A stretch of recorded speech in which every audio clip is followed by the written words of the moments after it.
Salut, j'espère que vous allez bien. Aujourd'hui je vous retrouve pour un book haul. Je vais vous montrer ce qui est arrivé dans ma pile à lire à partir du mois d'avril jusqu'au mois de juin, parce que nous sommes fin juin, donc je pense que je n'aurai pas d'autres livres d'ici la fin du mois. Si jamais vous souhaitez voir ce que j'ai eu depuis le mois de janvier, n'hésitez pas à aller voir l'autre book haul que je vous mets dans le petit i. Et nous allons commencer sans plus tarder avec le mois d'avril. J'ai pu accueillir 3 livres dans ma pile à lire, je vous en montre 4, mais tout simplement parce qu'il y en a un au milieu qui est pour mon fils, donc je le compte pas dans ma pile à lire, on lui a lu, on l'a fait en lecture à voix haute, mais je vais vous le montrer parce qu'il est quand même trop mignon. Le premier, il est dans ma pile à lire d'été, donc si vous regardez mes vidéos, vous en avez entendu parler, c'est Conseils de lecture pour âme égarée, c'est écrit par Sarah Nisha Adam et c'est publié aux éditions Nami. J'aime beaucoup ce format qui est entre le grand format et le format poche. Ici, on y suit tout simplement une femme, Alécha, qui travaille justement dans une bibliothèque, qui travaille l'été dans une bibliothèque. Elle se trouve avec un schéma assez compliqué puisqu'elle a un père qui est complètement absent et une mère qui se trouve en dépression. Elle trouve que les journées à la bibliothèque sont d'un ennui possible, elles sont longues ces journées,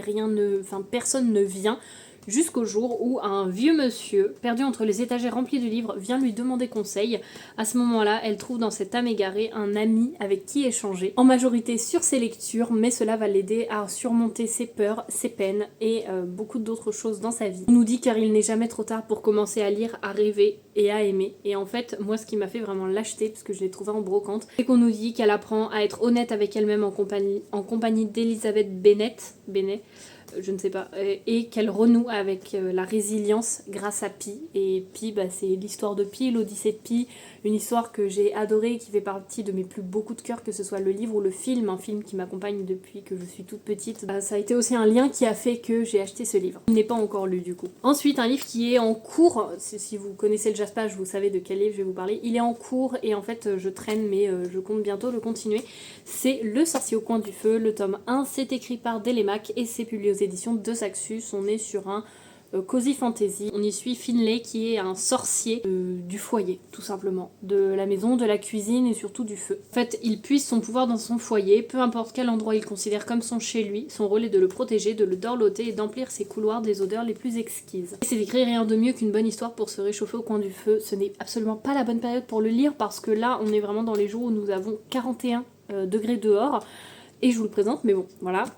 Et en fait c'est une lecture que j'ai commencé à voix haute avec mon fils parce qu'il est très très intrigué. Mais c'est vrai que du coup j'avance très très peu dans ce livre et finalement je pense que je vais le lire pour moi parce que du coup j'arrive beaucoup moins à m'attacher dedans, je suis pas très concentrée dans l'histoire, donc à voir si même je le recommence. Mais en tout cas voilà, je l'avais commencé mais pas terminé. Un livre qui pour le coup on lui a vraiment acheté pour lui, on lui a lu et qui est très très chouette et je pense que si j'en trouve d'autres dans cette collection on en prendra, c'est Chevalier Chouette. Et alors là c'est écrit par Christopher Denise, alors je sais pas qui est l'illustrateur mais j'aime énormément les dessins. Et c'est publié aux éditions L'École des Loisirs et en fait vous voyez on a des petites illustrations comme ça. C'est beaucoup trop mignon. On est sur une petite histoire, une petite aventure avec une chouette. C'est vraiment un petit livre jeunesse, hein, enfin vraiment pour les tout petits. Mais j'aime énormément les petites couleurs qui se dégagent. On a vraiment un beau travail qui est fait au niveau des illustrations. Regardez-moi ça, c'est trop mignon. Et en fait, c'est même pas moi qui l'ai vu dans la librairie, c'est monsieur. Et c'est lui qui m'a dit j'ai trouvé lui, on l'achète. Je dis ok, ça me va. Donc voilà, celui-ci est très très chouette si vous en cherchez pour les enfants, que ce soit pour vos enfants, pour faire des cadeaux ou même un joli petit livre jeunesse à collectionner, c'est très sympa. Le dernier qui est rentré dans cette pile à lire au mois d'avril, c'est un service presse qui m'a été envoyé à titre gratuit. Ça fait très long à dire tout ça. Il s'agit de Vellum Express de Guy Roger Duvert, publié aux éditions... Non, c'est en auto-édition. C'est un livre que j'ai lu, que j'ai chroniqué et normalement je dois en recevoir un autre de cet auteur mais je crois que le colis est perdu parce que ça fait 2 semaines même plus, ça fait plus d'une vingtaine de jours qu'il me dit me l'avoir envoyé et que je n'ai toujours rien reçu. Ici on est au crépuscule d'une Europe de type début 20e siècle, le monde agonise sous une jungle tentaculaire qui avale villes, royaumes et pays. Les monstres qu'elle libère accélèrent la chute du monde tandis que les empires s'opposent et se déchirent. Ceci n'est pas un voyage, c'est un avertissement, c'est tout ce que je veux vous dire. J'ai lu parce que je trouve que c'est... Enfin le résumé est vraiment bien écrit. Après on a un long résumé mais je ne vous lis pas tout. Et en tout cas c'est un livre que j'ai lu et que j'ai vraiment apprécié. Ensuite nous continuons avec le mois de mai où là j'ai eu 3 livres qui sont arrivés dans ma pile à lire. Il y a tout d'abord un livre que j'ai trouvé dans une ressourcerie en vacances, c'est Plus grand que le ciel de Virginie Grimaldi, publié aux éditions Le Livre de Poche. Encore une fois, c'est du Virginie Grimaldi, c'est-à-dire que si je ne l'ai pas lu, je l'achète. Enfin, si je ne l'ai pas lu, je l'achète. Et si je ne l'ai pas, bien sûr, dans ma pile à lire. Je ne sais pas de quoi ça parle, mais Virginie Grimaldi, je veux tous les lire. Donc, voilà, je l'ai trouvé. C'est toujours du feel good avec quand même un message assez fort, donc je ne me pose pas la question, je le trouve pas cher, je le prends. Un service presse toujours à titre gratuit qui m'a été envoyé, c'est Noah et la Vallée Dorée aux éditions Véronne, et là c'est écrit et dessiné, je crois peut-être, par Colline de Molon, je ne sais pas. Et là on est pareil sur un jeunesse, vraiment un petit jeunesse, avec de très très jolies illustrations. Pas sur toutes les pages, mais quand même sur, je dirais peut-être toutes les 2-3 pages, il y a une illustration, toujours dans ces tons assez chauds, orangés, lumineux, c'est trop trop mignon. Faut savoir que du coup moi je l'ai fait en lecture à voix haute pour mon fils, et alors pour remettre un peu le contexte, il a bientôt 5 mois, donc on n'est pas sur de la lecture où il va pouvoir interagir, etc. Mais il est vraiment captivé par quand on lui lit une histoire, donc c'est super chouette. Et les illustrations l'ont vraiment captivé. Donc vraiment j'ai beaucoup aimé lui faire cette lecture, et on lui refera avec lui quand il sera plus grand. Ici on y suit tout simplement Noah, qui est un petit renard rêveur. Il est persuadé qu'une vallée magique existe, mais personne ne le croit, et il va se mettre à écouter sa petite voix intérieure, son intuition, à écouter un petit peu les signaux que lui, que son corps et que la nature, l'extérieur lui envoie, donc il va suivre un petit peu tout ça. Il apprend alors à faire confiance à l'invisible, et il se retrouve à faire un petit périple cherchant cette vallée, rencontrer des petits animaux de la forêt tout mignons, tous autant qu'ils sont. Et surtout Noah découvre que croire en ses rêves peut les rendre réels. Le troisième livre, c'est actuellement ma lecture en cours, j'en suis qu'au début, c'est un service presse pareil envoyé à titre gratuit. Il s'agit de La Rêve, ouais on est quand même sur une couverture beaucoup moins mignonne. La Rêve, donc c'est écrit par Denis Saint-Jean, Chronique des derniers hommes. Est-ce que c'est une saga ou pas, je ne sais pas. Mais en fait ici on est sur une dystopie, il me semble, ou un SF. Donc voilà, je ne veux pas trop en savoir plus, mais il y a eu un moment où je voulais pas mal en lire, et du coup là il m'en reste un encore à lire de ce genre-là. C'est assez épais quand même au niveau de la taille, mais je trouve il y a quand même, les pages sont remplies, mais je sais pas, je le trouve assez agréable à lire au niveau de la mise en page, les marges sont quand même assez grandes. En fait on ne dirait pas comme ça, mais quand on est dedans et qu'on le lit, je trouve que ça va. Et il fait à peu près 520-530 pages. Donc on est quand même on commence à être sur des bons romans. Et on va continuer avec le mois de juin, où là j'ai pu accueillir 6 livres dans ma pile à lire. Ils sont tous arrivés quasiment le même jour, si ce n'est que sur 2 jours. Et en fait ce sont des cadeaux et des prêts. Nous allons commencer avec les 3 prêts que m'a fait Evali, donc Dame Vivi, que vous connaissez maintenant si vous regardez mes vidéos, mes vlogs, etc. Il y a 2 romans graphiques et un roman. Tout d'abord nous avons Radium Girl, donc de CY, je ne sais pas si c'est ça, mais voilà, aux éditions Glénat.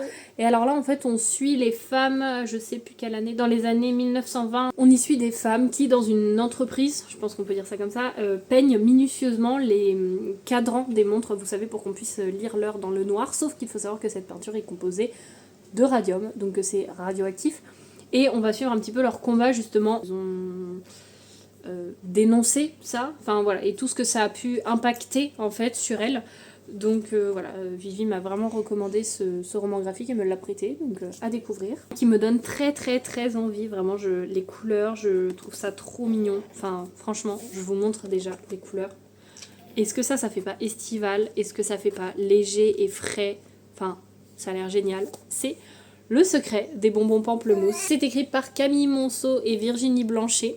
Donc je pense que Virginie Blanchet c'est les illustrations. Et c'est publié aux éditions Robert Laffont dans la catégorie Inari. Je sais plus de quoi ça parle, et en plus elle en a parlé dans son avis lecture, donc je l'ai entendu il y a pas très longtemps, mais vraiment je veux me laisser la surprise entière. J'ai trop envie de le découvrir. Le troisième qu'elle m'a prêté, là pareil elle m'a dit plus tard faudra que tu le lises absolument à ton fils. C'est Le magasin qui n'ouvre que les jours de pluie. Croyez-moi il va être rodé au niveau de lecture. Écrit par Yu Yeong Gwang, je ne sais pas comment est-ce qu'on prononce, je suis désolée.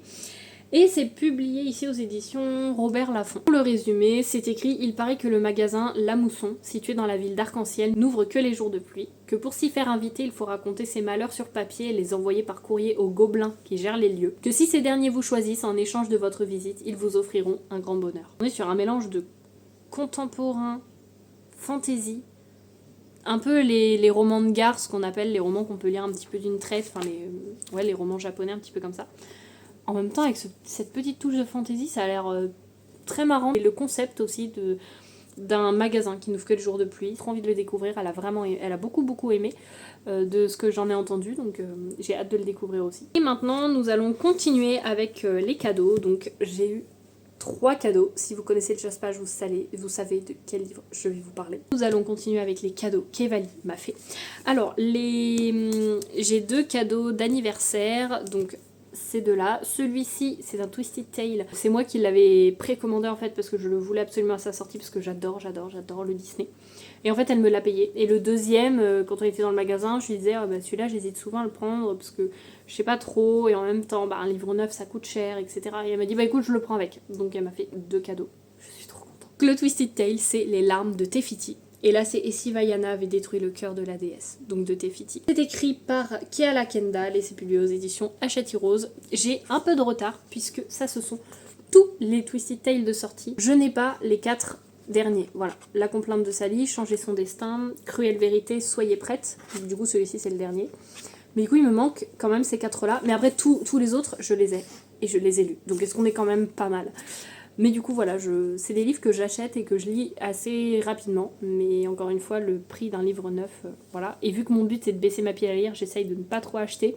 Mais vous inquiétez pas, un jour je me remettrai à jour dans cette saga. Mais en attendant, j'ai celui-ci. Je suis trop contente. Je suis trop contente. J'adore Vaiana. Dites-moi si vous suivez toujours les Twisted Tales parce qu'il y en a plein qui ont suivi au début et qui lâchent un peu l'affaire. Moi c'est vrai que c'est des lectures que j'adore. Il y en a qui sont plus sombres que d'autres. Et le deuxième qu'elle m'a offert, c'est 31 jours pour t'aimer. C'est écrit... Sophie Jomain, c'est juste écrit en gros mais je le voyais pas, là c'est Un jour une lettre, Sophie Jomain, c'est publié aux éditions Ozu et alors là on avait vu, enfin c'est un concept qui arrive pas mal maintenant, c'est voilà, on a en fait un jour une lettre et tout simplement dans chaque lettre, vous voyez c'est une enveloppe qui est à ouvrir et dedans on a le chapitre.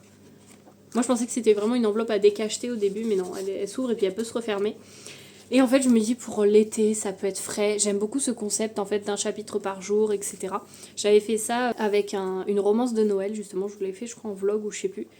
Mais j'avais fait justement un jour un chapitre ou un jour 2 chapitres pour vraiment que ça fasse comme un petit calendrier de l'avant au niveau lecture. Et là, j'avais vu ce concept et je trouve ça trop chouette pour l'été. Donc voilà, je pense que je vais le commencer une fois que j'aurai terminé mon livre en cours. Donc celui-ci et... l'autre, le Cozy Fantasy, parce que là j'ai vraiment envie d'avancer parce que j'ai l'impression de stagner dans mes lectures et ensuite je pense que je commencerai lui en lisant un chapitre par jour également. En plus on a un chapitre bleu, un chapitre jaune, donc un chapitre lui, un chapitre elle, parce qu'en fait c'est vraiment une correspondance de lettres, je pense, je ne sais pas, mais vu que c'est un jour une lettre, je pense que ce sont des lettres qu'il s'envoie et du coup ça me donne trop envie, j'adore le concept. Le dernier, alors j'ai envie de me jeter dessus à chaque fois que je le vois. J'ai trop envie de le découvrir. Le tome 1 a été un coup de cœur mais monumental. The Things God Break de Abigail Owen.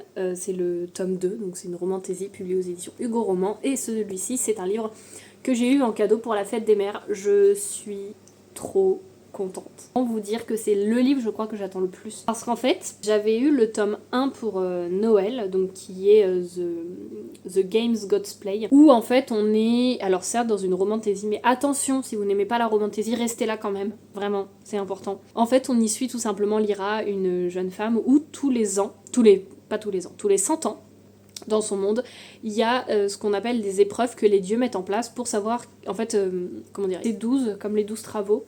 Et en fait, donc, il y a un travail par dieu. Chaque dieu crée une épreuve. Et chaque dieu va sélectionner un humain qui va le représenter et va faire cette épreuve. Et en fait, à chaque fois qu'un humain gagne une épreuve, il a un point. Celui qui a le plus de points à la fin, et ben, le dieu qu'il représente deviendra le dieu des dieux. Tout simplement. Donc là, on arrive justement à ce moment-là. Sauf que Hadès va entrer en lice, chose qu'il ne s'est jamais fait. Et il choisit bien sûr notre héroïne, notre protagoniste, pour le représenter. Et j'ai adoré les épreuves, enfin vraiment j'ai adoré. Bon, je vous en ai fait un avis lecture qui, je sais pas s'il est sorti ou pas, je sais que, en fait, je sais pas quelle vidéo je vais mettre avant l'autre, soit le book haul, soit l'autre, mais en tout cas les deux vont être montés, filmés, rapprochés. J'ai adoré ce tome 1, la fin était exceptionnelle. Il y a une fin qui, vraiment, où on est obligé de découvrir la suite, et donc là, je l'avais commandé, il est sorti le 20 mai, là je l'ai eu il y a 1 ou 2 semaines, et...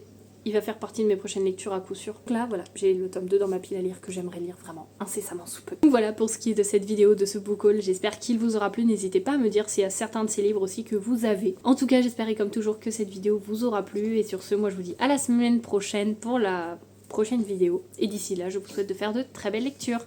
Salut!